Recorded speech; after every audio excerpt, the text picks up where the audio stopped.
Magandang umaga po kapamilya. Ako po si Father J-Boy at tayo na po at magkape at pandasal. Have you ever experienced failure or defeat? Bumagsak ka sa exam o natalo kayo sa laro?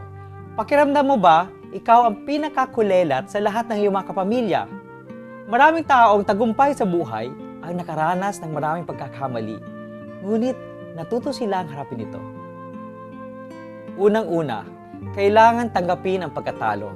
Tapos na. Nangyari na. Hindi na ito maibabalik pa. Ngunit kailangan pag-isipan kung ginawa ba natin ang lahat nating makakaya. The fact that you have done something is better than having done nothing at all. Pangalawa, panatilihin ang pag-asa at sigla sa pagsisikap. Dahil kung matalo tayo ng ating damdamin, ang bawat pagsisikap ay mawawala ng natatanging lakas. Every step must have some more power than the last one. Ipagdasal natin na hindi tayo mawalan ng lakas ng loob sa pag-abot sa ating mga pangarap. Magandang umaga po.